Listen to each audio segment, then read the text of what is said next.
और भाई ट्रायंगल के ऊपर प्रैक्टिस नहीं करोगे हैं? इस वीडियो में हम ट्रायंगल के ऊपर सभी टाइप के प्रॉब्लम्स की प्रैक्टिस करेंगे जो कि हमारे बोर्ड से रिलेटेड है। मतलब जैसे क्वेश्चंस हमारे एनसीईआरटी में, एनसीईआरटी एग्जाम्पलर्स में दिए हुए हैं, ठीक है, ऐसे क्वेश्चंस की प्रैक्टिस करेंगे और कोशिश करूंगा कि हर टाइप के क्वेश्चन करवाऊं, है ना। और इसी प्रकार पूरे चैप्टर का रिवीजन भी हो जाएगा, पूरा चैप्टर आने भी लगेगा और हम खुश हो जाएंगे, ठीक है। चलो, पर कोशिश करना कि क्वेश्चन खुद से भी कर पाओ, ठीक है। इसीलिए हर क्वेश्चन से कुछ ना कुछ सीखने का प्रयास करना कि इसको कैसे सोचना है, इस क्वेश्चन को, ठीक है। मेरे पास आ गया तो मैं कैसे सोचूंगा, ठीक। स्टार्ट करें। और हालचाल बढ़िया, एनर्जी में हो ना। चलो,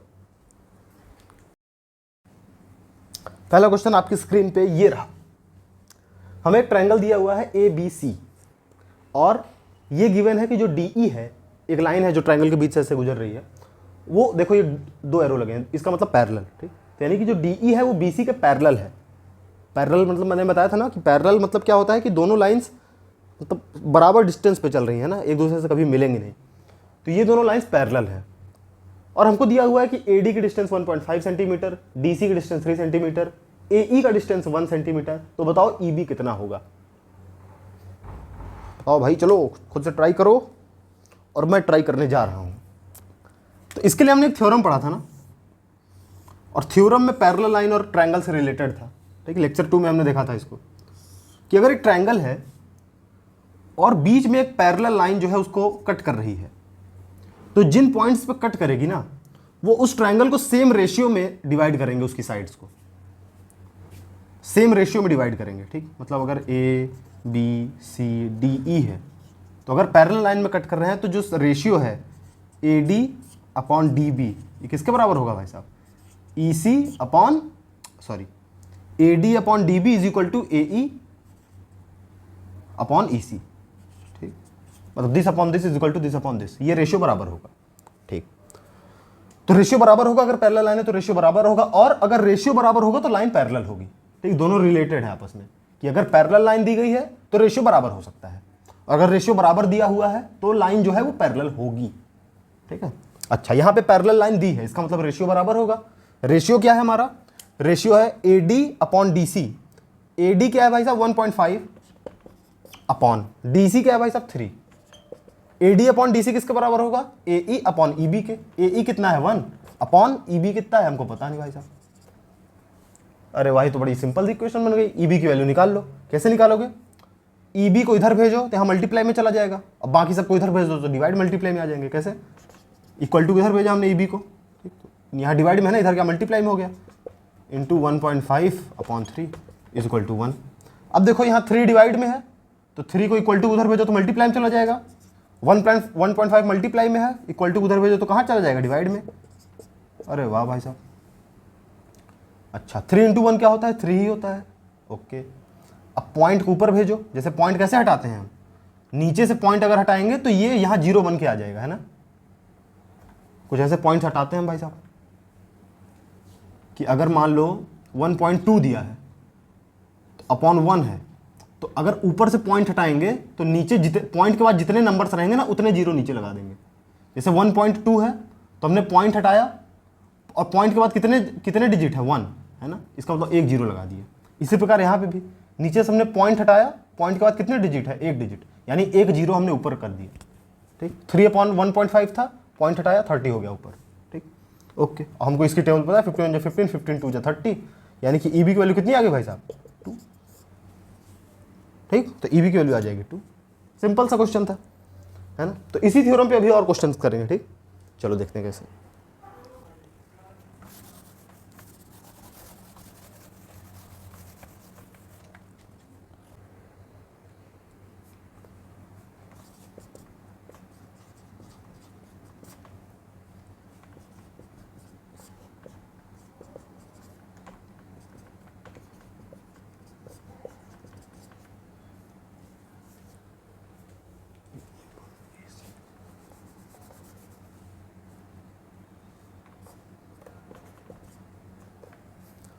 चलो भाई, ये जो हमारा फिगर दिया है ना, इसी से प्रूफ करो।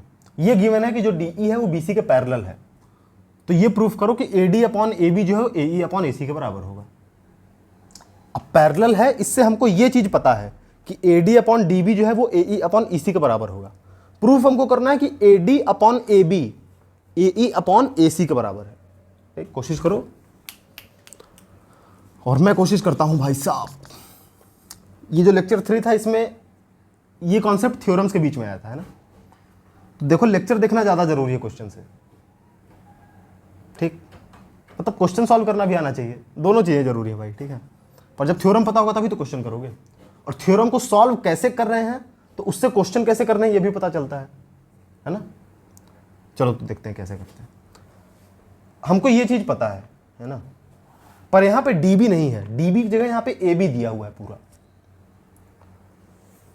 db और ab में क्या रिलेशन है, सोचो ना, सोचो कैसे सोचना, यही ऐसे तो सोचना है कि भाई हमको ये चीज पता है थ्योरम की मदद से कि ad अपॉन डी बराबर होता है रेशियो, पर यहां पे दिया हुआ है ad अपॉन ab, मतलब db की जगह हमको ab पूरा दे दिया है। अच्छा, तो यानी कि ab और db का कुछ तो रिलेशन होगा, कुछ लोचा है, इसको यहां से यहां पहुंचना है, ये तो हमको ऑलरेडी पता है, यहां से यहां पहुंचना है, यहां पहुंच जाएंगे तो प्रूफ हो जाएगा।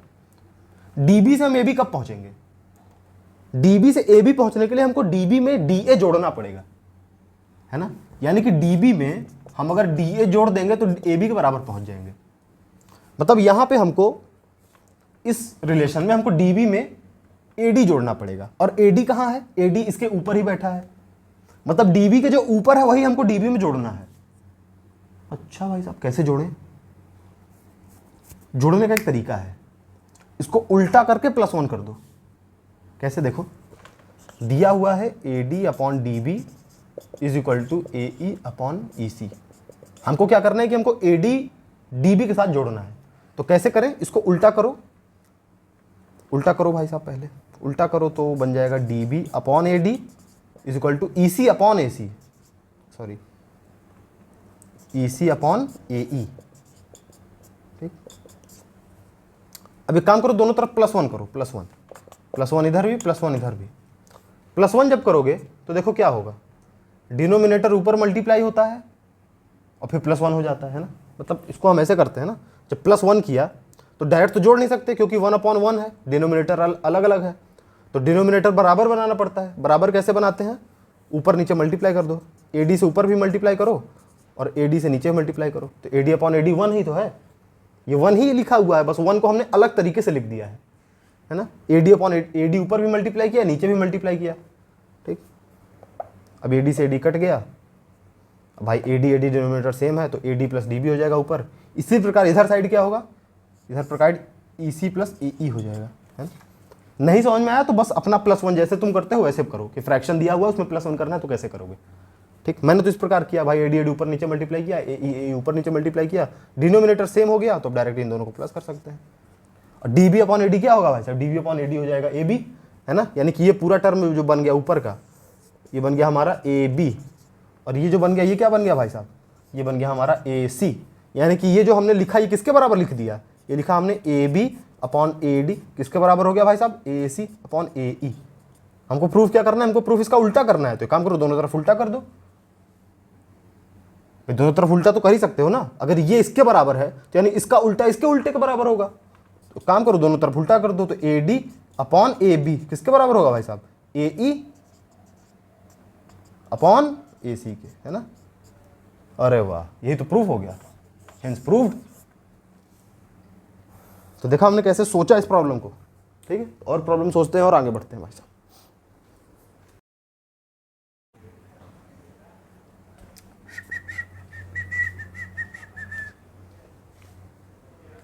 हमारे पास एक ट्रायंगल दिया हुआ है, इसमें कुछ डिजाइन बनाया है और फिर हमसे बोला है, और डिजाइन कैसे बनाया है भाई साहब, सॉरी ये इन्फॉर्मेशन में देना आपको भूल गया था। डिजाइन कुछ ऐसी है और हमको ये चीज़ प्रूफ करनी है। इसका क्या मतलब हुआ, ये जो मैंने यहाँ एरो और डिजाइन को एक्स्ट्रा बना दिया कि इसमें एक एरो इसमें एक एरो, मतलब ये दोनों लाइन आपस में पैरेलल हैं और ये दोनों लाइन आपस में पैरेलल हैं। ठीक, और हमको प्रूफ करना है कि B F upon F E वो BE अपॉन BC के बराबर होगा। ठीक है, अब देखो तुम ये सोचो कि यार रेशियो तो अलग अलग ट्रायंगल्स में देखते हैं ना, अलग अलग ट्रायंगल्स में देखते हैं, मतलब अलग अलग ट्रायंगल्स में देखते हैं, इसका मतलब कि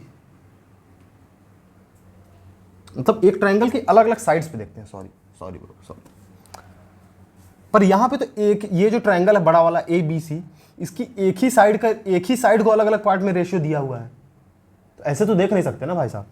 ट्रायंगल तो जब पूरे ट्रायंगल होगा तो हम ये साइड देखेंगे, ये साइड देखेंगे, है ना, इसी साइड में थोड़ी कि ये अपॉन ये अपॉन ये, तो ऐसे नहीं देख सकते हम।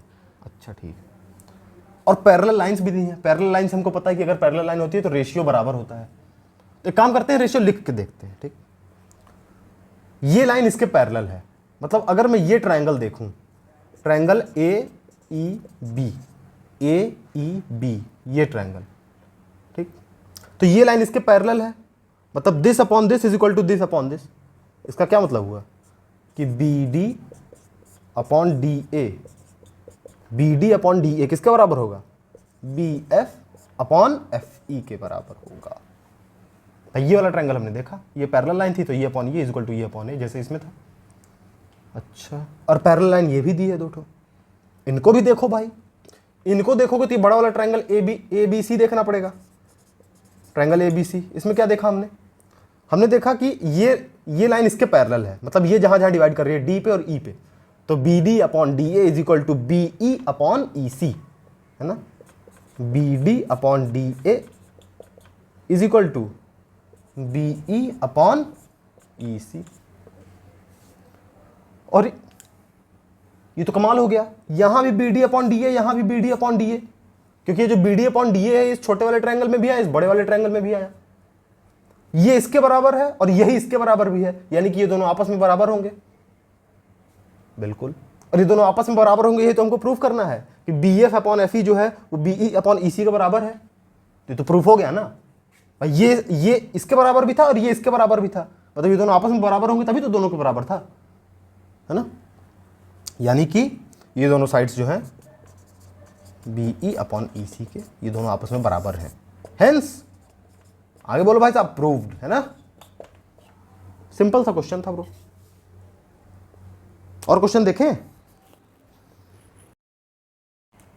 सो ट्राई दिस प्रॉब्लम, हमारी नई डिजाइन वाली प्रॉब्लम आ चुकी है। NCERT की क्वेश्चन है ये सब। तो ठीक, कोशिश करो और मैं कोशिश करता हूं। ये हमारे पास जो ट्रायंगल है इसमें ये दिया हुआ है कि ये इसके पैरेलल है, ये इसके पैरेलल है। हमको ये प्रूफ करना है कि EF जो है QR के पैरेलल है। ठीक, और पैरेलल हम देखते कैसे हैं, एक ही ट्रायंगल की दो साइड्स में पैरेलल जब होता है तब एक ही ट्रायंगल में देखते हैं ना, दो साइड्स में देखते हैं, तो दोनों का जो रेशियो होता है बराबर होता है। तो वही यहां भी यूज हो रहा होगा, क्योंकि पैरेलल दिया हुआ है और तो भाई रेशियो वगैरह कुछ यूज होगा तभी तो दिया है।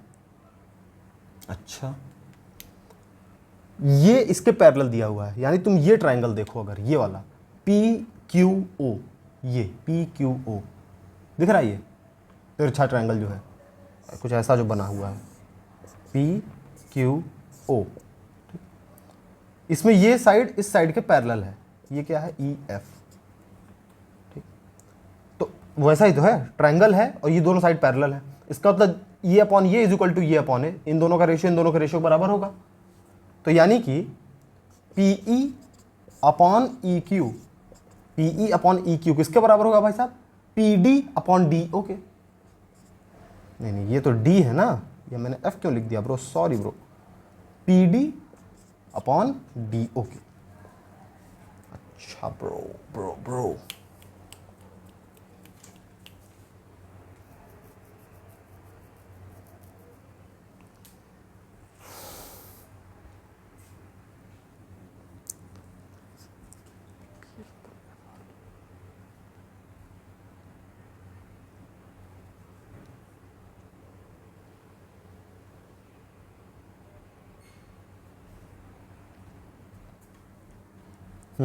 और ऐसे ये तिरछा वाला ट्रायंगल देखा, ऐसे ये तिरछा वाला ट्रायंगल देखो, इसमें भी दो साइड्स पैरेलल दी हुई हैं। ये दोनों साइड्स पैरेलल दी हैं, इसका मतलब ये जो रेशियो है PF अपॉन FR वो किसके बराबर है? PD upon D। ओके, यानी PF अपॉन FR किसके बराबर है भाई साहब? PD के अपॉन PD अपॉन PO के, सॉरी DO के, है ना, PD अपॉन DO।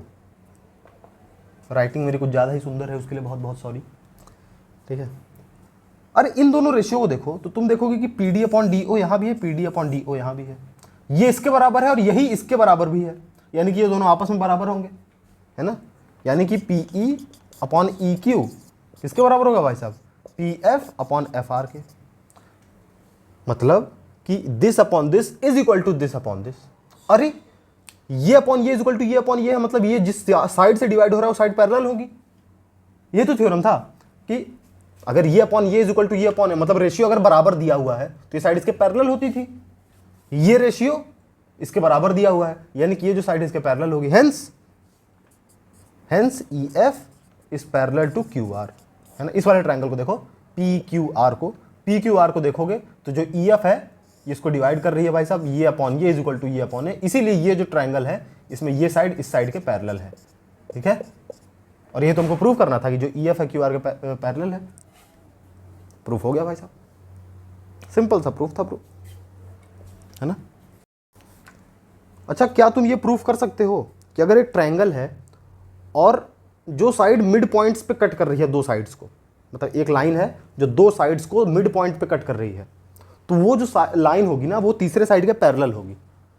प्रूफ कर सकते हो क्या? जैसे ये ट्रायंगल है हमारा और ये जो लाइन है ये यहाँ मिड पॉइंट पे कट करी, मतलब this is equal to this, this is equal to this, mid point पे इसको बीच से डिवाइड किया और इसको भी बीच से डिवाइड किया, तो ये जो साइड है ये इसके पैरेलल होगी तीसरे साइड के। प्रूफ करना है, कैसे करोगे सोचो। ये इसके बराबर है ना, मतलब this upon this is equal to 1। भाई बराबर अपॉन बराबर अगर 15 अपॉन 15 करोगे तो 1 ही आएगा ना। इसी तरह ये इसके बराबर है, मतलब ये अपॉन ये क्या आएगा 1, और ये अपॉन ये क्या आएगा, भाई ये दोनों भी बराबर हैं, ये अपॉन ये भी 1 आएगा, मतलब इनका रेशियो भी 1, इनका रेशियो भी 1, मतलब इन दोनों का रेशियो बराबर। और अगर रेशियो बराबर इसका मतलब ये जो लाइन है पैरेलल।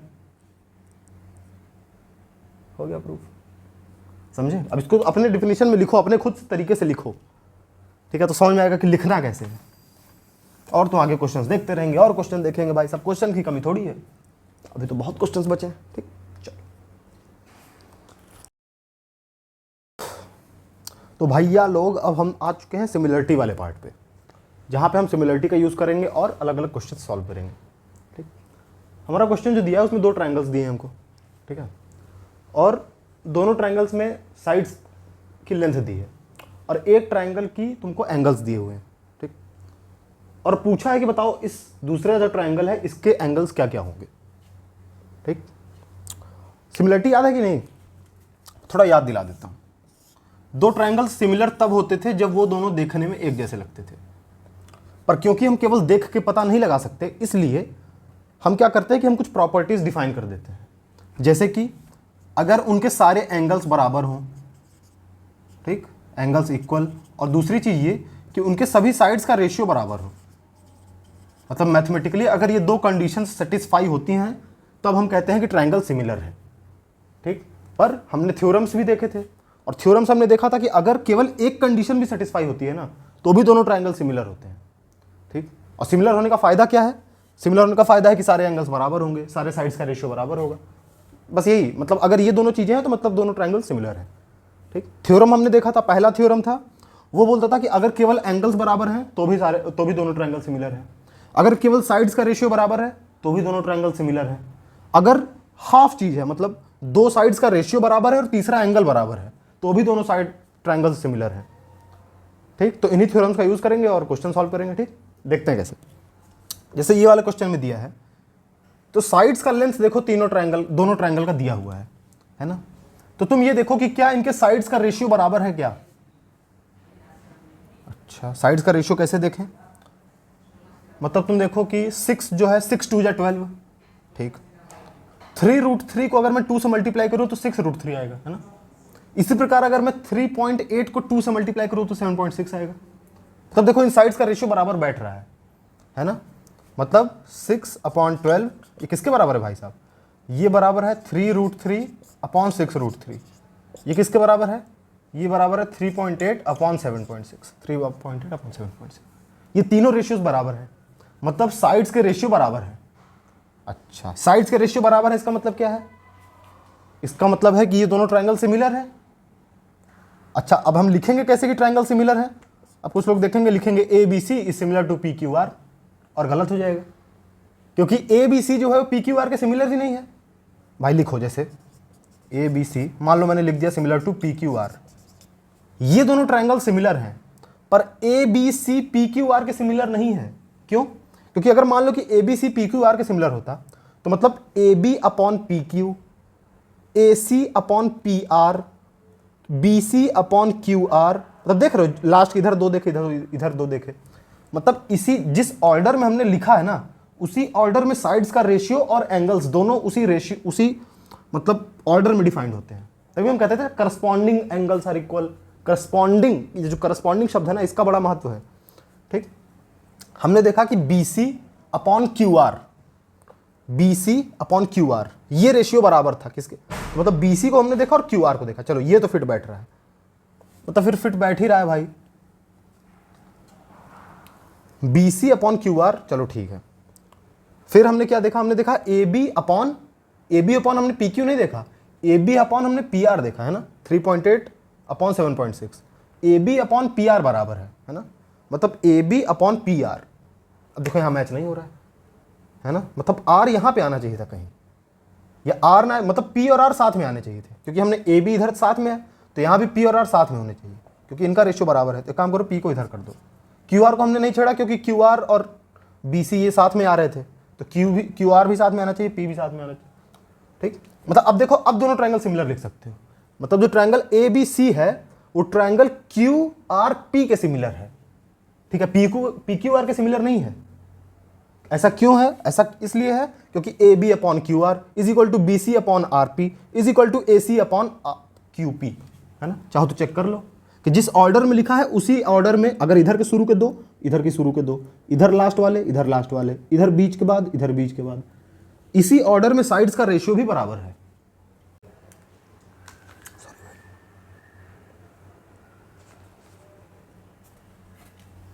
सॉरी भाई लोग, वीडियो एक घटिया रीजन की वजह से बंद हो गई थी, एक दोबारा रिज्यूम करते हैं।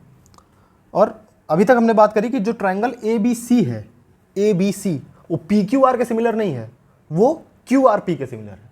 ठीक, क्योंकि करस्पॉन्डिंग साइड्स का रेशियो बराबर होता है। ठीक, और करस्पॉन्डिंग वर्ड मैटर करता है। ठीक, करस्पॉन्डिंग मतलब कि जो साइड्स का रेशियो बराबर है उसी हिसाब से ट्रायंगल हमारा सिमिलर भी है।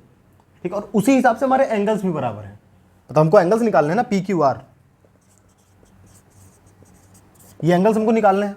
ठीक, तो जिस हिसाब से ट्रायंगल सिमिलर है उसी हिसाब से साइड्स का रेशियो बराबर है और उसी हिसाब से एंगल्स बराबर हैं। ठीक, तो जैसे एंगल हमारा ए जो है ये किसके बराबर होगा? एंगल क्यू के बराबर। एंगल ए दिया है 80, मतलब हमारा एंगल क्यू क्या है भाई साहब? क्यू भी हमारा 80। ठीक, एंगल बी जो है वो है आर के बराबर, एंगल बी जो है वो है भाई साहब आर के बराबर। आर के बराबर क्या होगा एंगल? भाई बी है 60 यानी आर हमारा है 60, क्योंकि हमको पता है सिमिलर ट्रायंगल्स में एंगल्स बराबर होते हैं। ठीक, करस्पॉन्डिंग एंगल्स बराबर होते हैं, तो करस्पॉन्डिंग ट्रायंगल सिमिलर है, करस्पॉन्डिंग एंगल्स बराबर होंगे, मतलब कि जिस हिसाब से ट्रायंगल सिमिलर है उसी हिसाब से एंगल्स बराबर होंगे, उसी हिसाब से साइड्स हमारी सेम रेशियो में होंगी। ठीक, याद हो जाना चाहिए अब तो। पर हमसे एंगल पी भी पूछा है, और पी कैसे निकाले? क्योंकि यहाँ पे सी तो दिया नहीं है भाई, पी हमारा सी के बराबर होता है। देखो ट्रायंगल जो होता है उसमें तीनों एंगल्स का सम कितना होता है? 180 होता है। 180 तीनों का सम होगा, 2 दिया है, मतलब जो तीसरा होगा वो जो 180 में से जो बचा वही तो होगा। मतलब जैसे तुम मान लो इसको x है ये, ठीक, अगर वो x है तो मतलब 80 + 60 + x टोटल कितना होगा? 180, है ना। 80 + 60 क्या होगा? 140 + x = 180। 140 यहाँ प्लस में है, इक्वल टू उधर जो माइनस में चला जाएगा, x = 180 - 140। x की वैल्यू क्या आएगी भाई साहब? 180 - 140 क्या होगा भाई साहब? 40, यानी x की वैल्यू क्या होगी? 40 डिग्री हो गया। आगे एंगल P की वैल्यू, अच्छा, और एंगल P की वैल्यू 40 है, मतलब एंगल C की वैल्यू 40 होगी, क्योंकि दोनों ट्रायंगल सिमिलर है ना। तो इस प्रकार से हमने तीनों एंगल्स निकाल लिए। कैसे निकाले? सिमिलर दिखा के भाई साहब, सीधी सी बात है। और सिमिलर करस्पॉन्डिंग दिखाए। इस क्वेश्चन का मेन मकसद यही है कि हम दिखा सके कि करस्पॉन्डिंग कैसे चीजें मैटर करती हैं।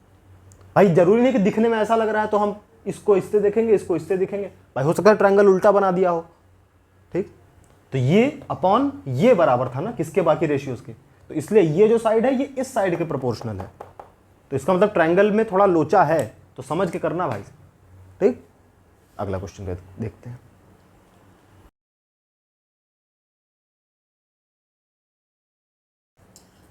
तो अगला क्वेश्चन आपकी स्क्रीन के सामने ये रहा, और ये हमारा क्वेश्चन है कि एक बड़ी प्यारी सुंदर सी लड़की है, वो एक लैंप से दूर जा रही है। लैंप क्या है, मतलब एक समझ लो कि ऐसे रोड लाइट वगैरह है, ठीक है, मतलब रोड के जो स्ट्रीट लाइट्स होती हैं जो लगी हैं, ठीक। तो एक लाइट लगी है, एक लैंप लगा है जो कि 3.6 मीटर हाई है। वो जो लड़की है उसकी हाइट 90 सेंटीमीटर है और वो 1.2 मीटर पर सेकंड की स्पीड से लैंप से दूर जा रही है। तो बताओ कि 4 सेकंड बाद उसके शेडो की क्या लंबाई होगी।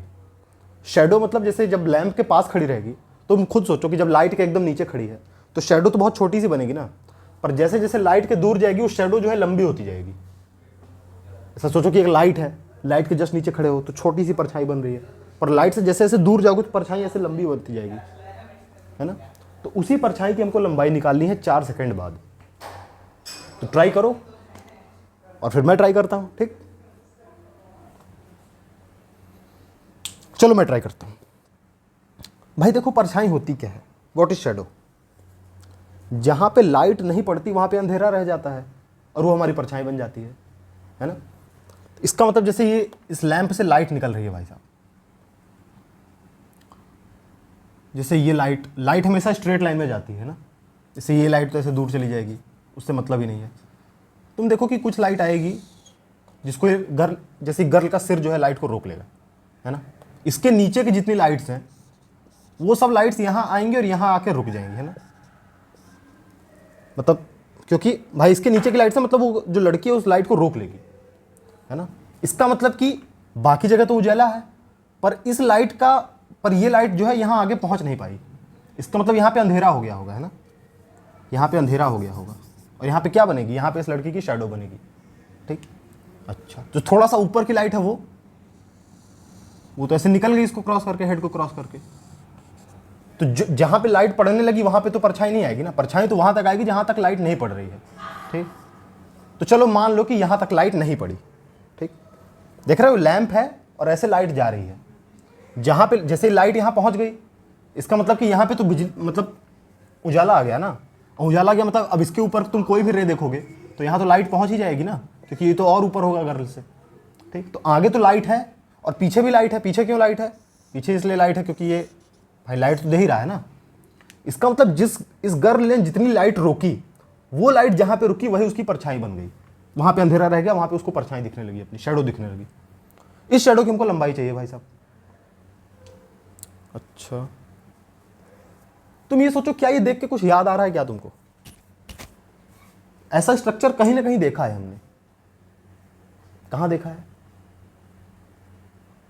याद दिलाऊं थोड़ा।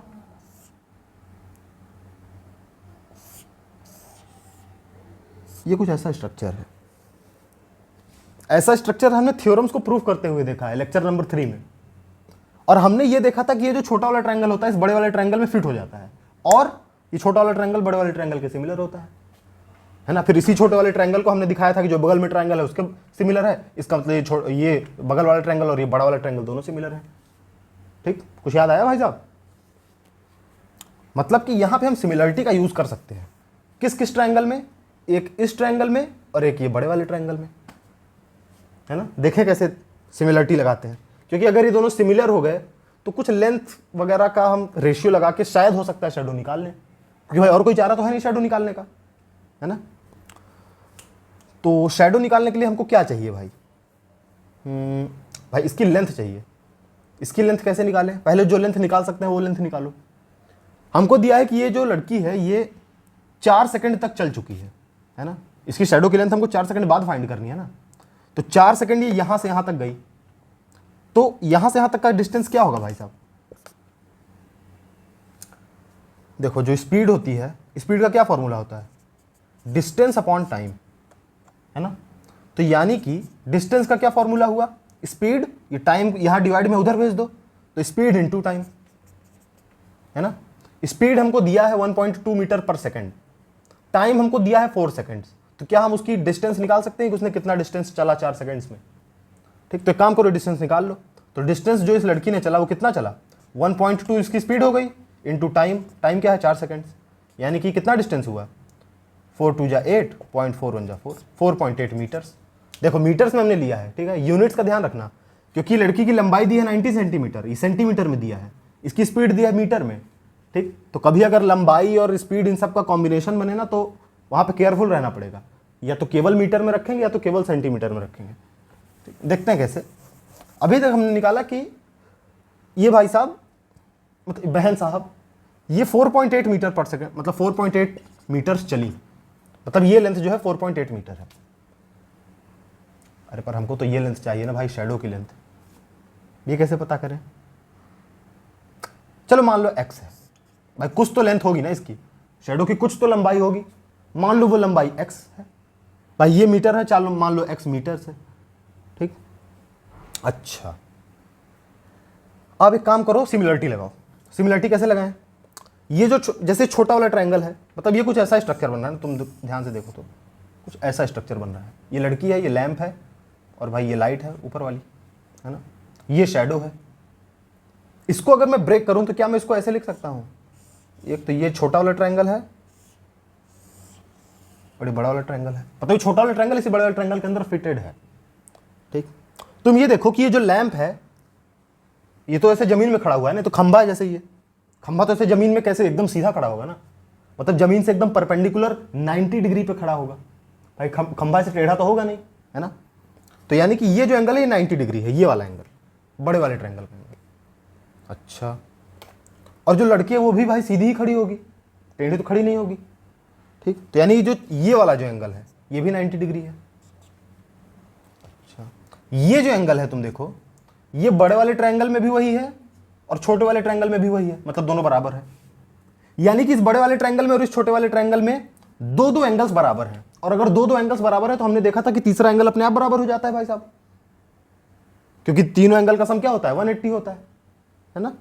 तो यानी कि इस बड़े वाले ट्रायंगल में और इस छोटे वाले ट्रायंगल में तीनों एंगल बराबर हैं, मतलब ये जो है इसके बराबर है, ठीक। मतलब ये 90 है, ये भी 90 है, ये इसके बराबर। इसका मतलब एंगल एंगल एंगल प्रॉपर्टी से ये छोटा वाला ट्रायंगल और ये बड़ा वाला ट्रायंगल सिमिलर हो गए। यानी कि ये छोटा वाला ट्रायंगल भाई ये इसको रिप्रेजेंट कर रहा है और ये बड़ा वाला ट्रायंगल इसको रिप्रेजेंट कर रहा है, यानी कि ये ट्रायंगल और ये बड़ा वाला ट्रायंगल सिमिलर हो गए। और सिमिलर होने की क्या प्रॉपर्टी होती है भाई साहब? सिमिलर होने की प्रॉपर्टी होती है कि उनके सारे एंगल्स बराबर होते हैं, एंगल्स तो बराबर हमने दिखा दिए। दूसरी प्रॉपर्टी होती है कि उनकी साइड्स प्रोपोर्शनल होती है। साइड्स प्रोपोर्शनल होती है मतलब this upon this side is equal to this upon this side is equal to this upon this side, ठीक। इसका मतलब चलो बड़े वाले ट्रायंगल की साइड लिखो। बड़े वाले ट्रायंगल की ये साइड क्या है? ये साइड इतना 4.8 था और इतना x था, तो ये साइड क्या हुई? 4.8 प्लस x, है ना। बड़े वाले ट्रायंगल की साइड अपॉन छोटे वाले ट्रायंगल की साइड।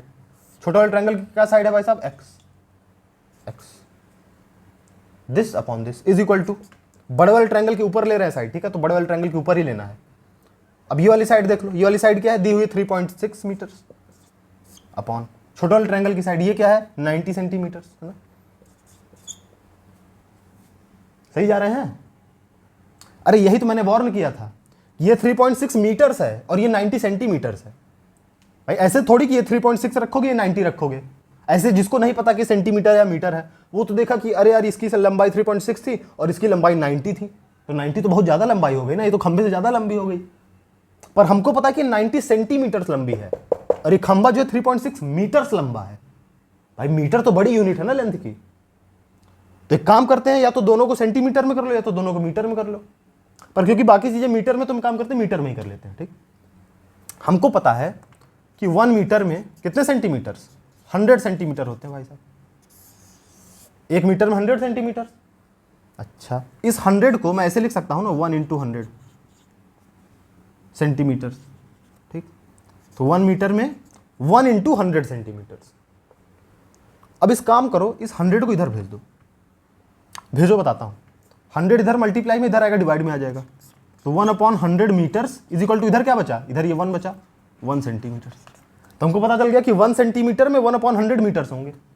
अच्छा, तो 90 सेंटीमीटर्स में 1 सेंटीमीटर में इतने मीटर, तो यानी 90 सेंटीमीटर में कितने मीटर होंगे भाई साहब? 90 × 1/100 मीटर्स। भाई 1 सेंटीमीटर में 1/100 मीटर था, तो 90 सेंटीमीटर में 90 × 1/100 मीटर होगा, है ना। और 90 सेंटीमीटर में कितने मीटर हुए? देखो 1 0 जीरो कट गया और ये 10 है, ऊपर 9 है, तो बन गया 0.9 मीटर। तो यानी कि 90 सेंटीमीटर्स में 0.9 मीटर्स होंगे, है ना। कैसे निकाले समझ में आया ना भाई साहब, एक बार रिपीट कर लो नहीं समझ में आया तो ये तो बच्चों वाली कैलकुलेशन है भाई साहब यार।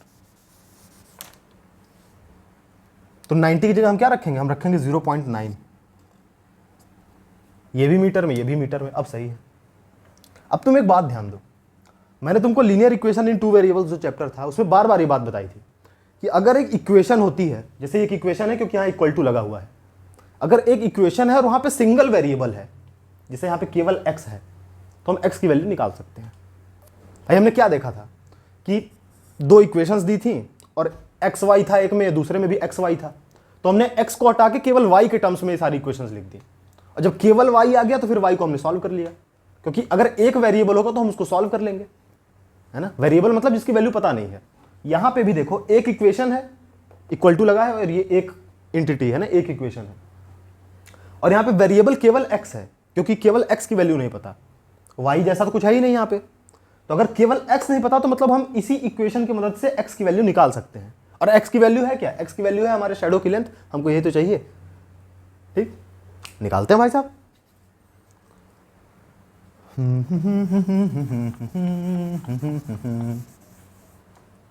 इसको सॉल्व करो, कैसे सॉल्व करें, पहले तो फ्रैक्शन दिया, फ्रैक्शन हटाओ, फ्रैक्शन कैसे हटाएं भाई साहब, क्रॉस मल्टीप्लिकेशन करो, ये यहां डिवाइड में इधर भेज दो मल्टीप्लाई में, ये यहां डिवाइड में भेज दो इधर मल्टीप्लाई में, तो जब इसको 0.9 से मल्टीप्लाई करो होगा और ये पूरा x से मल्टीप्लाई होगा, है ना भाई। 0.9 इधर भेज दिया मल्टीप्लाई में, ये x इधर भेज दिया मल्टीप्लाई में, बचेगा क्या इधर भाई साहब, 0.9 इंटू 4.8 मल्टीप्लाई करो तो क्या आएगा, 9 8 जा भाई साहब 72, राइट, बिल्कुल 9 8 जा 72 की 2 करिए 7, 9 4 जा 36, 36 और 7 43, और 2 पॉइंट्स थे यानी कि 4.32, ये इन दोनों का मल्टीप्लाई हुआ, क्योंकि ये 0.9 ये ब्रैकेट के बाहर है देखो, तो ब्रैकेट के अंदर पहले इससे मल्टीप्लाई होगा फिर इससे मल्टीप्लाई होगा, प्लस 0.9x, है ना, इक्वल टू इधर क्या आएगा 3.6x।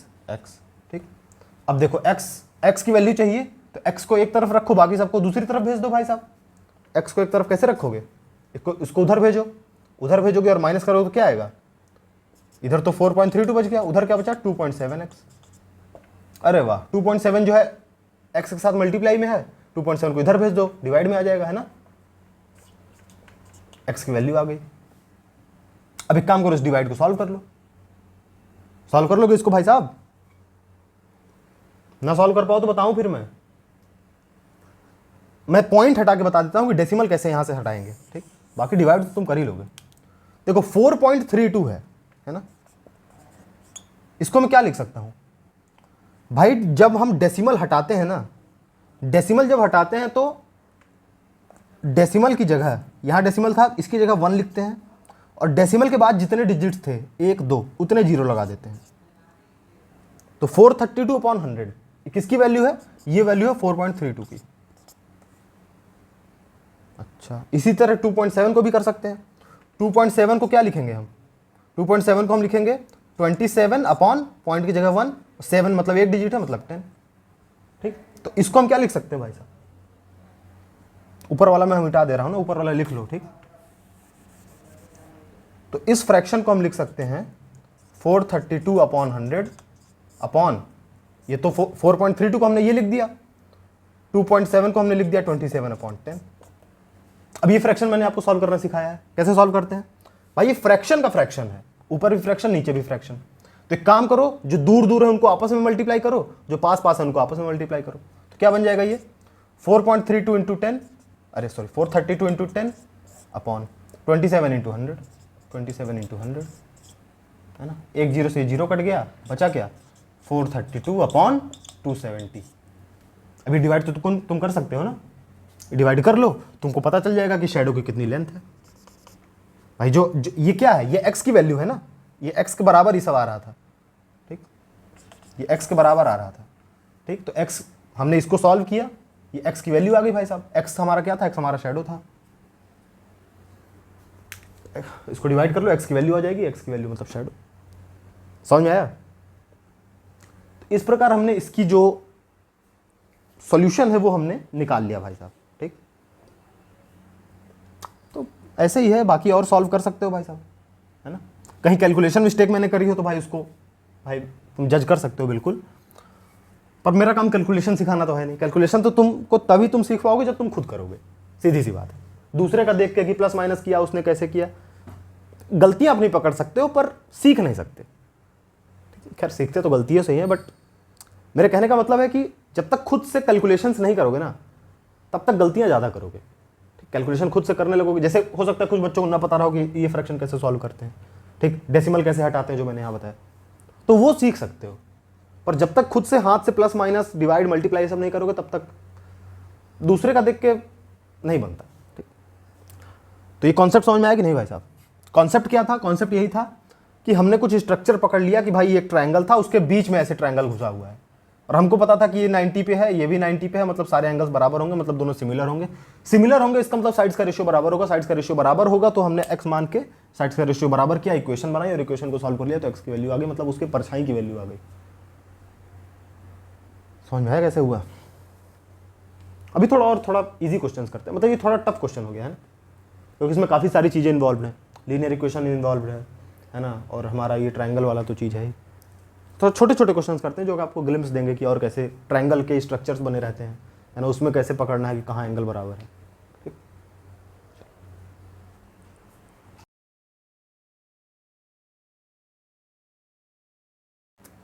आपका अगला क्वेश्चन आपकी स्क्रीन पे है और इसे ट्राई करो और फिर मैं ट्राई करूँगा। ठीक, एक ट्रायंगल दिया हुआ है भाई साहब जिसमें कि कुछ स्ट्रक्चर बना हुआ है ना, और स्ट्रक्चर बना है मतलब एक लाइन है, ये लाइन है, एंगल 1 है, एंगल 2 है, ये दिया हुआ है कि एंगल 1 एंगल 2 के बराबर है भाई साहब। ठीक, और अच्छा एंगल अगर बराबर होते हैं किसी ट्रायंगल में तो उसका क्या मतलब होता है? एंगल बराबर होते हैं मतलब कि जो एंगल के अपोजिट की साइड है वो बराबर होती है, मैंने बताया। ठीक, इसका मतलब ये तुम देखो PRQ, इस ट्रायंगल को देखो तो इसका एंगल 1 और एंगल 2 है, इसका मतलब ये साइड जो है, ये जो है PQ, ये इस साइड PR के बराबर होगी, इसका मतलब यही है। ठीक, एंगल बराबर है और एक रेशियो बराबर दिया है। अब तुमको ये प्रूफ करना है कि जो एंगल PQS है वो सिमिलर है किसके? TQR के। ठीक, प्रूफ करो भाई साहब। मैं करूं? चलो,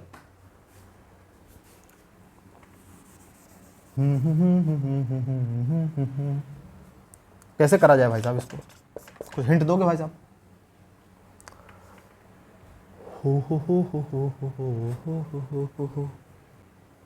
हम क्या करते हैं, काम करते हैं, देखो या तो ये क्वेश्चन जो है वो साइड एंगल साइड से होगा। साइड एंगल साइड क्यों? साइड एंगल साइड हमने प्रॉपर्टी पढ़ी थी ना कि दो साइड्स का रेशियो बराबर दिया है, तो हम एक काम कर सकते हैं कि बीच के एंगल को बराबर दिखा सकते हैं। अगर इन दोनों साइड्स का रेशियो बराबर है और ये एंगल बराबर है तो दोनों ट्रायंगल सिमिलर होंगे। ठीक, ये हमने पढ़ा था एक प्रॉपर्टी थ्योरम से। तो या तो वो यूज होगी, या तो भाई एंगल एंगल एंगल यूज होगी, या तो भाई साइड साइड साइड यूज होगी। ठीक, तो भाई तीन प्रॉपर्टीज थी सिमिलर प्रूव करने के लिए। तो यहां पे साइड एंगल साइड ज्यादा दिख रही है ना, क्योंकि दो साइड्स का रेशियो बराबर दिया है। पर देखते हैं क्या बराबर दिया है क्या। हमको ट्रायंगल PQS को TQR के सिमिलर दिखाना है। ठीक, तो साइड्स का जैसे QR अपॉन QS देना चाहिए, अपॉन QS दिया हुआ है। चलो, तो एक साइड का रेशियो ये है, QT अपॉन PQ होना चाहिए। यहां तो PR दिया है भाई साहब। भाई हमने पढ़ा था कि करस्पॉन्डिंग साइड्स का रेशियो बराबर होता है। यहां पे दिया हुआ है QR अपॉन QS, जो कि ठीक है। अब इसको देना चाहिए था यहां पे QT अपॉन PS, है ना, साइड इधर साइड वाले दोनों दिया, इधर साइड वाले दोनों देना चाहिए था, पर यहां पे PR दिया है। तो गड़बड़ हो गया ना यार। अगर यहां पे QT अपॉन PQ देता तब तो काम बन जाता भाई साहब, है ना। पर तुम एक बात ध्यान दो कि जो PR है, PR क्या है ये, अभी तो हमने देखा कि एंगल बराबर होने की वजह से PQ के बराबर है। इसका मतलब दो साइड्स का रेशियो बराबर हो गया भाई साहब, है ना। तो हम इसको लिख सकते हैं QR अपॉन QS। क्या आपको मार्कर मेरा दिख रहा है क्या, या मैं इसको थोड़ा इंक पिला दूं?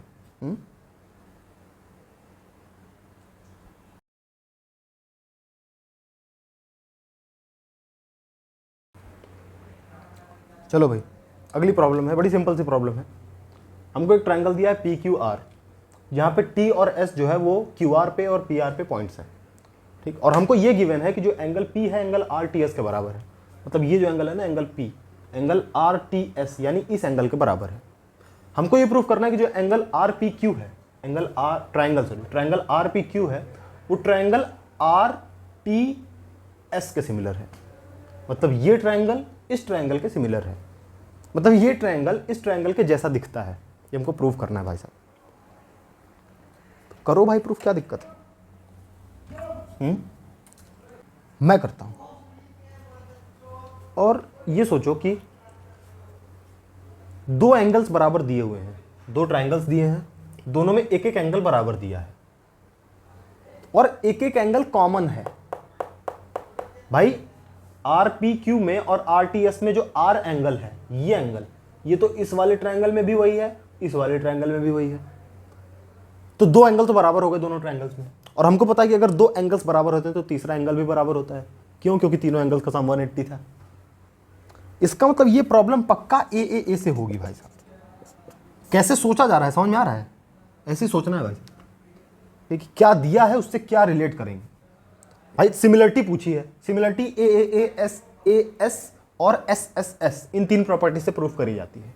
हमने देखा कि भाई इसमें तीनों एंगल्स बराबर हैं जो ट्रायंगल दिए हुए हैं, तो पक्का ए से ही होगा, सीधी सी बात है। तो एंगल पी जो है, एंगल किसके बराबर भाई साहब? एंगल पी जो है एंगल टी के बराबर, ये तो दिया हुआ है ऑलरेडी। जो एंगल आर है वो एंगल आर के बराबर। तो जो तीसरा एंगल हुआ इट इंप्लाइज एंगल कौन सा भाई साहब? दो एंगल बराबर है दोनों ट्रायंगल में, तो तीसरा एंगल जो है एंगल क्यू, ये किसके बराबर होगा? एंगल एस के बराबर। जो एंगल क्यू है ये एंगल एस के बराबर होगा, क्योंकि भाई हमें बताता है ना दो एंगल बराबर है, तीसरा एंगल बराबर होगा। तीनों एंगल बराबर है, इसका मतलब ए सिमिलरिटी से हमने प्रूफ कर दिया। तो जो एंगल आर पी क्यू है ये सिमिलर है किसके? Angle are T S, triangle are T S. बड़ी इजी सी सर प्रूफ थी। और ट्राई करें, देखो और क्वेश्चन देखते हैं। चलो भाई, हमारा क्वेश्चन है कि हमको एक पैरेललोग्राम दिया है ए बी सी डी, और हमको दिया है कि जो ई पॉइंट है वो ए डी को आगे प्रोड्यूस करने पे एक पॉइंट है ई, है ना? मतलब ए डी जो साइड थी पैरेललोग्राम की, इसको हमने थोड़ा आगे बढ़ाया और एक पॉइंट लिया ई। फिर जब इस ई को हमने बी से मिलाया तो उसने डी सी को कट किया एफ पे। ठीक, हमको शो करना है कि जो ट्रायंगल ए बी ई है, ए बी ई, वो सिमिलर होगा ट्रायंगल सी एफ बी के। सोचो कैसे करें इसको। भाई पैरेललोग्राम है, पैरेललोग्राम मतलब पैरेलल लाइंस, और पैरेलल लाइंस में हम एंगल्स बड़ी जल्दी पकड़ते हैं, है ना? हमको पता है ना कि पैरेलल लाइंस जो होती हैं उनमें एंगल्स का भाई बड़ा बढ़िया लोचा है। पैरेलल लाइन है तो ये अगर साइड कट कर रही है तो ये एंगल इसके बराबर है ना, ये एंगल इसके बराबर, ये एंगल इसके बराबर, तो बढ़िया दिख जाता है। ठीक, तो क्योंकि पैरेललोग्राम है मतलब ये साइड इस साइड के पैरेलल है और ये साइड इस साइड के पैरेलल है भाई साहब। अच्छा देखो, ये साइड इस साइड के पैरेलल है, इसका मतलब जो ये एंगल होगा, पहली बात देखो, ये एंगल इस एंगल के तो बराबर होगा, क्योंकि मैंने बताया था कि दो एंगल मतलब दो साइड्स अगर हैं आपस में कट कर रही हैं तो जो ये एंगल इसके बराबर ही होगा ना, ये एंगल इसके बराबर होगा, है ना? क्योंकि तुम खुद देखो 0 हो गया, 90 हो गया, समझ में आ रहा है? मतलब ये दो साइड्स हैं तो ये एंगल हमेशा इसके बराबर होता है। ठीक, तो ये एंगल इसके बराबर होगा, और क्योंकि पैरेलल है तो ये एंगल इसके बराबर होगा। ठीक, अच्छा, और ये दोनों भी पैरेलल हैं भाई साहब। इसका मतलब क्या होगा? सोचो सोचो सोचो, ये पैरेलल है, ये इसके पैरेलल है। ठीक, तो यानी कि ये जो एंगल है ये एंगल इसके बराबर होगा भाई साहब। समझ में कैसे मैंने लिखा? दो पैरेलल लाइंस थी ऐसे और एक साइड ऐसे कट कर रही है, तो ये जो एंगल है ये एंगल इसके बराबर होगा ना, क्योंकि यहाँ देखो ये जो एंगल था ये एंगल इसके बराबर था, सॉरी ये एंगल जो है ये एंगल इसके बराबर है ना। इसी प्रकार ये जो एंगल है एंगल इसके बराबर है, बस इसको मैंने ऐसे तिरछा करके लिखा और कुछ नहीं। इसी प्रकार ये जो एंगल है ये एंगल इस एंगल के बराबर है। खुद बना के देखो कि पैरेलल लाइन है और एक ऐसे लाइन मैंने कट करी है, पैरेलल लाइन है, एक लाइन मैंने ऐसे कट करी, तो जो ये एंगल है एंगल इस एंगल के बराबर होता है। ठीक, इसी प्रकार ये दोनों पैरेलल लाइंस है तो ये जो एंगल है एंगल इसके बराबर होगा। ओ हो, इसका मतलब इस छोटे वाले ट्रायंगल में देखो और इस वाले ट्रायंगल में देखो, ये दोनों एंगल बराबर है, ये दोनों एंगल बराबर है, मतलब तीसरा एंगल भी बराबर होगा भाई साहब। अब ये तो याद हो जाना चाहिए ना कि अगर दो ट्रायंगल्स में दो एंगल बराबर है मतलब उनका तीसरा एंगल भी बराबर होगा। ठीक, अच्छा, यानी कि इन दोनों ट्रायंगल में सारे एंगल्स बराबर हैं। इसका मतलब ए सिमिलरिटी से ये ट्रायंगल और ये ट्रायंगल सिमिलर है। ठीक, पर हमको तो इस ट्रायंगल को देखना नहीं था ना, हमको तो ए बी ई को देखना है, ए बी ई को देखना है, ये बड़े वाले को देखना है। अब तुम ये सोचो कि ये जो लाइन है ये इस लाइन के पैरेलल है, और हमने देखा था कि अगर एक ट्रायंगल होता है, किसी ट्रायंगल के अंदर फिट होता है, ये लाइन इसके पैरेलल होती है, मतलब ये छोटा वाला ट्रायंगल इस बड़े वाले ट्रायंगल के सिमिलर होता है। क्यों? क्योंकि देखो ये लाइन इस लाइन के पैरेलल है, इसका मतलब पैरेलल लाइन की वजह से ये जो एंगल है ये इसके बराबर था, है ना, मतलब ये एंगल इसके बराबर होगा ना, क्योंकि भाई ये दोनों लाइंस पैरेलल है ना। ठीक, इसी प्रकार ये जो एंगल है ये इस एंगल के बराबर होगा। अरे वाह, मतलब कि ये जो बड़ा वाला ट्रायंगल है ए बी ई, इसमें भी देखो तो ये एंगल इसके बराबर, ये एंगल इसके बराबर और ये एंगल इसके बराबर, मतलब इस बड़े वाले ट्रायंगल में भी और इस छोटे वाले ट्रायंगल में भी सारे एंगल्स बराबर हैं। और अगर सारे एंगल्स बराबर है तो हम प्रूव कर सकते हैं कि दोनों ट्रायंगल्स सिमिलर हैं। कैसे? अभी तुरंत प्रूव करता हूं मैं। समझ में हमने किया क्या? हमने पहले देखा पैरेलल लाइन की प्रॉपर्टीज लगाई। पैरेलल लाइन की प्रॉपर्टीज क्या थी अभी मैंने बताया था, एक बार मैं फिर बताता हूं।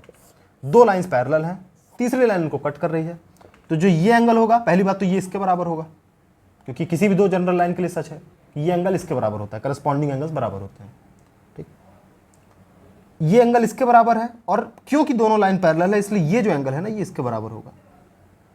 ठीक, और ये एंगल किसके बराबर होगा? इसके बराबर, क्योंकि दोनों लाइन फिर देखो ऐसे साथ में क्रॉस में कट कर रही है।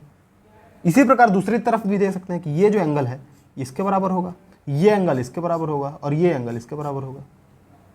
समझ में आया? तो ये प्रॉपर्टीज है एंगल्स की, है ना, पैरेलल लाइन में। वही हमने यूज किया और हमने इस ट्रायंगल को और इस ट्रायंगल को दिखा दिया सिमिलर, और हमको पता था कि ये ट्रायंगल इस बड़े वाले ट्रायंगल के भी सिमिलर है क्योंकि ये पैरेलल लाइंस है।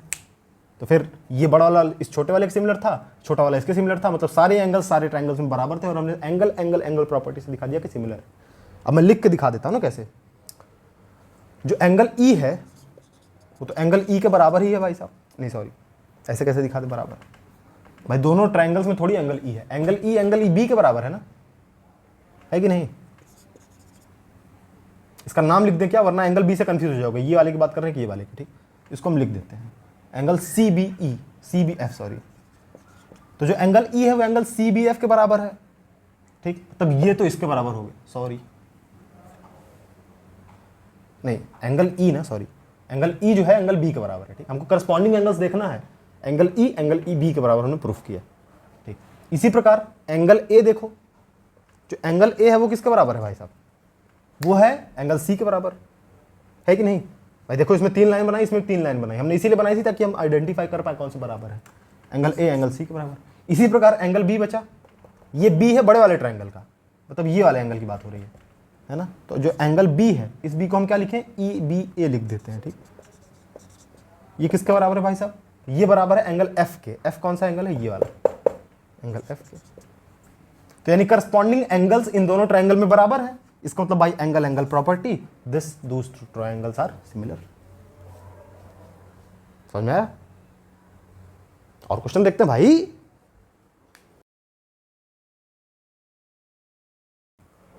सो लेट्स अटेम्प्ट दिस क्वेश्चन। और ये क्वेश्चन हमसे बोल रहा है कि ट्रायंगल एबीसी और ट्रायंगल पीक्यूआर दोनों सिमिलर हैं। ठीक है, और बीसी अपॉन क्यूआर, मतलब बीसी अपॉन क्यूआर दो साइड्स का रेशियो दिया है 1/3। हमसे पूछा है कि इन दोनों के एरिया का रेशियो बताओ कि ट्रायंगल जो बीसीए है वो क्यूआरपी, मतलब this triangle upon this triangle, इसका एरिया अपॉन इसका एरिया कितना होगा, ये बताओ भाई साहब। तो ट्राई करो और फिर मैं ट्राई करूंगा, है ना। ये जो क्वेश्चन है ना ये उस एक्सरसाइज से है जो अब हमारी सिलेबस से हटा दिया गया है। The area of similar triangles हमारे सिलेबस में अब नहीं है, पहले था, एनसीईआरटी में था, पुरानी वाली एनसीईआरटी अगर तुम्हारे पास है तो उसमें होगा। ठीक है, पर फिर भी ये क्वेश्चन हम कर सकते हैं। ठीक, और करेंगे क्योंकि इसमें कोई ऐसे नॉलेज की जरूरत है नहीं एक्स्ट्रा। ठीक, तो मान लो कि ये क्वेश्चन सीबीएसई में तुमसे पूछ लिया एग्जाम में, ठीक है, तो तुम इसको कर पाओ, इसलिए जरूरी तुम इसको अभी करो, तो करो भाई, है ना। मैं करता हूं। ठीक, तो पहले तो दिया क्या क्या है, दिया है कि ट्रायंगल एक ए बी सी है, मान लो ये ट्रायंगल और ये triangle A B C P Q R, A B C P Q R के सिमिलर है, ठीक। B C upon Q R, अच्छा ये दोनों सिमिलर है, इसका मतलब एंगल ए जो है एंगल पी के बराबर, एंगल बी जो है एंगल क्यू के बराबर। एंगल बी किसके बराबर, एंगल क्यू के बराबर। एंगल सी किसके बराबर, एंगल आर के बराबर, है ना। एंगल सी किसके बराबर भाई साहब, एंगल आर के बराबर, ठीक। केवल दिखाने का तरीका है एंगल, ठीक है, कि इन दोनों को बराबर देख सको। B C upon Q R is equal to 1/3 दिया, चलो ये तो ठीक। एरिया का रेशियो हमने से पूछा है ना। एरिया क्या होता है एक ट्रायंगल का, ये एआर मतलब एरिया ऑफ दिस ट्रायंगल। किसी भी ट्रायंगल का एरिया होता है half into base into height. क्या होता है भाई साहब, हाइट या एल्टीट्यूड बोल लो, कुछ भी बोल लो। अच्छा, तो यानी इस ट्रायंगल का अगर मेरे को एरिया निकालना है तो बेस तो ये है, और हाइट क्या है इस ट्रायंगल की, हाइट क्या है भैया बोलो, क्या ये हाइट है क्या इस ट्रायंगल की, नहीं। हाइट इस ट्रायंगल की ऐसे वर्टिकली देखेंगे ना भाई, मैं ऐसे खड़ा हूं, अगर तुमको मेरी हाइट नापनी है तो ऐसे थोड़ी कि यहां से देखोगे कि कितना सेंटीमीटर हुआ, नहीं, ऐसे सीधा देखोगे कितने सेंटीमीटर हुआ, है ना। इसी प्रकार इस ट्रायंगल की तुमको हाइट देखनी है तो तुम ये डिस्टेंस देखोगे ना कि बेस से लेकर ये कितने ऊंचाई पर है, ये थोड़ी कि तुम इधर से हाइट नापने लगो, है ना। तो ये जो परपेंडिकुलर बनाओगे 90 डिग्री पे, ये जो है ये हमारी हाइट बताएगा, ठीक। ये जो ए, मान लो इस पॉइंट को तुम बोल दिए डी, ठीक, तो ये जो ए डी है ना ये तुम्हारी हाइट है, ठीक। इसी प्रकार यहां पे तुम परपेंडिकुलर बनाओ, ये ट्रायंगल है और ये इसकी हाइट भाई साहब, मान लो इसको पी क्यू आर एस बोल दिए तुम, ठीक। अच्छा, तो यानी हमसे पूछा है area of B C A. Area of B C A क्या होगा, हाफ इंटू बेस, बेस क्या है हमारा बी सी, है ना, B C into height, height क्या है भाई साहब A D, A D upon half into area of P Q R क्या होगा, base, half into base, base क्या है क्यू आर, है ना, Q R into height, height क्या है पी एस। अच्छा तुम इसको ये देखो, क्या तुम इसको अलग अलग, क्योंकि हमको ये इस रेशियो की वैल्यू पता है, बीसी अपॉन क्यू आर क्या है ये हमको पता है ना, मतलब बीसी अपॉन क्यू आर की वैल्यू हमको पता है। हमको किसकी वैल्यू चाहिए, हमको एडी अपॉन पी एस की वैल्यू चाहिए। अगर हमको ये वैल्यू पता चल गई तो हम इसको डायरेक्ट पुट कर देंगे और एरिया का रेशियो आ जाएगा, है ना। कैसे, मतलब मैं कहना क्या चाह रहा हूं कि इस एरिया को हम ऐसे अलग अलग लिख सकते हैं ना, जैसे ये देखो हाफ ऊपर भी है नीचे भी है, तो हाफ से हाफ तो कट गया भाई, सेम चीज अगर ऊपर नीचे होगी तो एक दूसरे को कैंसिल कर देगी ना, क्योंकि हाफ वन जा हाफ, है ना। अच्छा, तो इसको मैं कैसे लिख सकता हूं, इसको मैं लिख सकता हूं B C upon Q R multiplied by A D upon P S. इस पूरी चीज को मैंने ऐसे लिखा, हाफ से हाफ कट गया, B C upon Q R मैंने मल्टीप्लाई थोड़ा अलग अलग लिख लिया ताकि देखने में आसानी रहे। ये लिखा यही है जो पहले था, ठीक है। अच्छा, मतलब मुझे इस चीज की वैल्यू चाहिए तो ये एरिया की वैल्यू आ जाएगी, एरिया के रेशियो की। B C upon Q R मुझे पता है, मुझे A D upon P S चाहिए, मतलब हमको रेशियो चाहिए, साइड के रेशियो चाहिए। किस ट्रायंगल के साइड के रेशियो, एक तो ये ट्रायंगल है, एक ये ट्रायंगल है भाई, एक ये ट्रायंगल एक ये ट्रायंगल, एडी इस ट्रायंगल का पार्ट है, पीएस इस ट्रायंगल का पार्ट है, इन दोनों साइड्स का रेशियो चाहिए। मतलब क्या मैं अगर इन दोनों ट्रायंगल को सिमिलर दिखा दूं तो इसका रेशियो कुछ मैं पा पाऊंगा क्या, समझ आ रहा है मैं क्या बोल रहा हूं। इन दोनों का रेशियो चाहिए, इसका मतलब इन दोनों साइड्स जो जिस ट्रायंगल में है उन ट्रायंगल्स को मैं सिमिलर दिखा देता हूं। तो अगर ट्रायंगल सिमिलर हो जाएगा तो एरिया तो साइड्स का रेशियो कुछ तो होगा जो हमें पता चल सकता है, ठीक। क्योंकि इन दोनों साइड्स का रेशियो हमको पता है क्या है 1/3, क्योंकि ये वाला ट्रायंगल और ये वाला ट्रायंगल बड़े वाले ट्रायंगल सिमिलर दिए हैं ना, तो जो BC अपॉन QR होगा वही AB अपॉन PS भी PQ भी होगा, क्योंकि भाई साइड्स का रेशियो बराबर है ना, दोनों ट्रायंगल सिमिलर है। तो AB अपॉन PQ का रेशियो हमको पता है 1/3। इसी तरह हम AD अपॉन PS का भी रेशियो निकाल लेंगे, क्योंकि इसका जो रेशियो होगा, अगर ये दोनों ट्रायंगल सिमिलर हो गए तो इनका रेशियो भी बराबर होगा। कैसे मैं बताता हूं, ठीक, तो समझ में आएगा ज्यादा। तुम ये देखो कि कहां लिखूं मैं भाई, लिखूं कहां मैं, इसको मिटा दूं क्या, इसको मैं मिटा दे रहा भाई,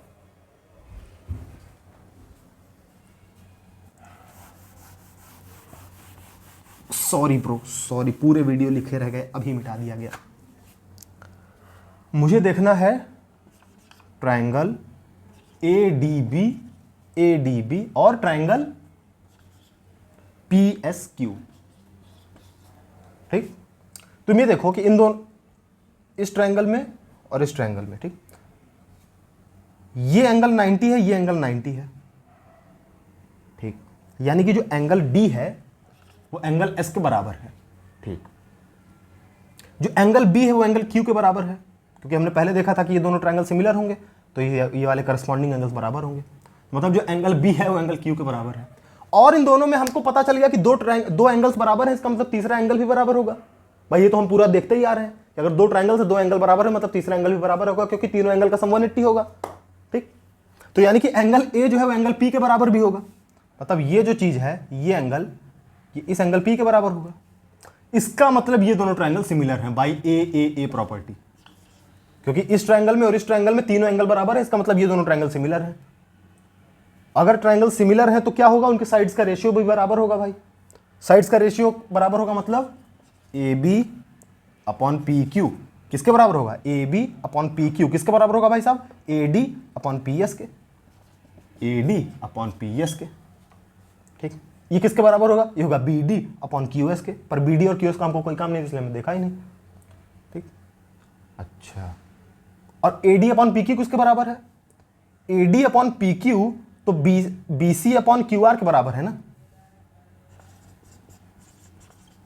भाई, ये तो इसके बराबर है ना, क्योंकि बड़े वाले ट्रायंगल सिमिलर थे तो इनके साइड्स का रेशियो बराबर था। मतलब जो इनके जो इस साइड का रेशियो है वही इस साइड का भी रेशियो होगा, है ना। इस साइड का रेशियो इस साइड का रेशियो बराबर है, और इन दोनों सिमिलर थे इसलिए हमने देखा कि इस साइड का रेशियो इस साइड के रेशियो बराबर होगा, इसलिए इसका रेशियो हमने इससे बराबर दिखा दिया। इसका मतलब अल्टीमेटली हमको पता कि A D upon P S जो है वो भी B C upon Q R के बराबर है, और B C upon Q R की वैल्यू दी है 1/3। इसका मतलब A D upon P S की वैल्यू भी क्या होगी भाई साहब, 1/3। Oh my god, B C upon Q R की वैल्यू है 1/3।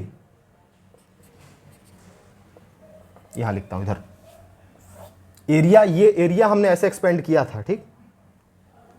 एरिया अपॉन एरिया हमने किया तो ये हम बचा था B C upon Q R into A D upon P S. B C upon Q R की वैल्यू है 1/3 multiplied by A D upon P S की वैल्यू भी क्या आ गई भाई साहब, 1/3। इसका मतलब 1/9। तो इसका मतलब जो इन दोनों के एरिया का रेशियो है वो है 1/9। समझे हमने कैसे किया, ऐसे किया ठीक है। हमने क्या किया कि हमने एल्टीट्यूड को लिया। भाई एरिया हमने जाना हाफ बेस इंटू हाइट होता है, बेस का रेशियो दिया हुआ था, हाइट का रेशियो हमने निकाल लिया, क्योंकि दोनों ट्रायंगल सिमिलर हो गए एंगल एंगल एंगल प्रॉपर्टी से। दोनों ट्रायंगल सिमिलर हो गए तो जो बेस का रेशियो था वही हाइट का भी रेशियो आ गया। तो भाई ठीक है, बेस का रेशियो दिया था तो हाइट का रेशियो भी पता चल गया, दोनों रेशियो पता चल गए तो ट्रायंगल का रेशियो ही पता चल गया, एरिया का रेशियो पता चल गया, ठीक। तो ऐसे क्वेश्चन आपको मिल सकते हैं, ठीक है। और भाई क्वेश्चन में कुछ भी तोड़ मरोड़ दो तो नया क्वेश्चन बन जाता है, ठीक है। पर मैंने बताया कि कैसे क्वेश्चंस करने चाहिए, ठीक। और थिंकिंग प्रोसेस पे उम्मीद है तुमने ध्यान दिया होगा, क्या ना, हमने कैसे सोचा। भाई यहाँ पे एरिया दिया हुआ था तो हमने सोचा कि अच्छा एरिया कैसे लिखते हैं, तो हमने एरिया लिखा। फिर देखा अच्छा बेस का रेशियो दिया है, क्या हाइट को कैसे रिलेट करेंगे बेस से। फिर हमने देखा सिमिलरिटी से रेशियो चाहिए तो इसका मतलब सिमिलर ट्रायंगल को देखना पड़ेगा। फिर हमने देखा कि सिमिलरिटी अगर है क्या, फिर देखा कि एंगल एंगल एंगल से सिमिलर हैं, ठीक है। तो ये प्रोसेस जो है थिंकिंग करने का प्रोसेस, ये सबसे जरूरी है, ठीक। इसको ध्यान दो। तो चलो इतना था। और एक और चीज मैंने बताई कि करस्पॉन्डिंग देखना बहुत जरूरी है ना। मतलब यहां पे दिया है कि angle A B C angle P Q R के सिमिलर है, मतलब ये जो एंगल ए है ना ये एंगल पी के बराबर होगा, ठीक। एंगल बी जो है ये एंगल क्यू के बराबर होगा। ऐसा नहीं तो एंगल बी को एंगल आर के बराबर कर दिए या ऐसा कुछ। करस्पॉन्डिंग चीजें देखनी है, ठीक। करस्पॉन्डिंग ये बहुत ज्यादा जरूरी चीज है, ठीक। मैं तुमको एक क्वेश्चन देता हूं, ये तुम खुद से ट्राई करना, ठीक। बहुत आसान सा है बट करस्पॉन्डिंग वाला थोड़ा क्लियर होगा तुम्हारा, ठीक। और फिर इसके बाद सेशन एंड करते हैं, ठीक।